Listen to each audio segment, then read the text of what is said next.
लेकिन तारीख याद रखेगी इस बात को कि एक दिन आएगा। सदाकत अली अब्बासी ने भी तो बूढ़ा होना है ना, ऐसी बात तो नहीं है कि सारी उम्र यही रहनी है।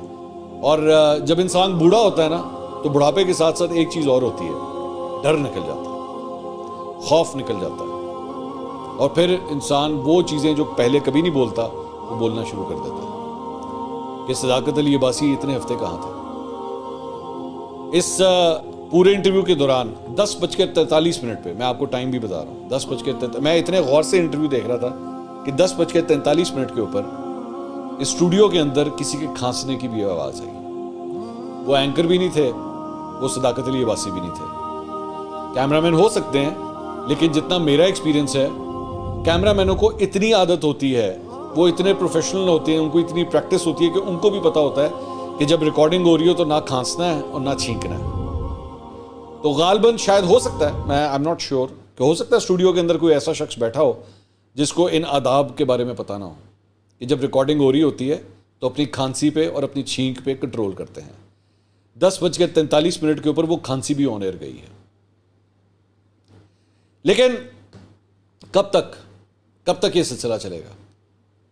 आज अगर पाकिस्तान तहरीक इंसाफ के इन लोगों के बारे में, क्योंकि मैं इसलिए ये बात कर रहा हूं कि गिरफ्तार होने से सिर्फ एक दिन पहले तक, ये मेरे शो के अंदर थे, सदाकत अली अब्बासी साहब, जो पता नहीं से गिरफ्तारी कहें भी या ना कहें, ये गायब होने से एक दिन पहले, चले मैं गायब होने का लफ्ज इस्तेमाल कर लेता हूं, गायब होने से एक दिन पहले तक ये मेरे शो में थे।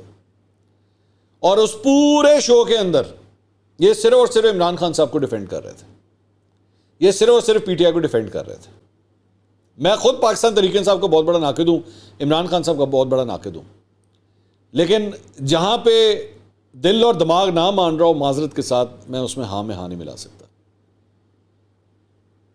आदिल शाहजेब साहब, कामरान शाहिद साहब आज एक नए ग्रुप का हिस्सा बन गए हैं। इस ग्रुप में और भी लोग हैं, इस ग्रुप में और भी लोग हैं।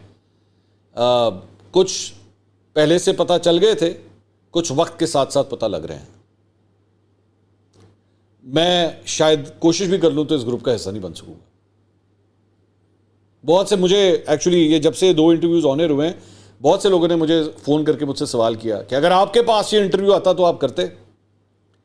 मैं उससे बेहतर है कि मैं सहाफ़त छोड़ देता, मैं अपने ओहदे से इस्तीफ़ा दे देता।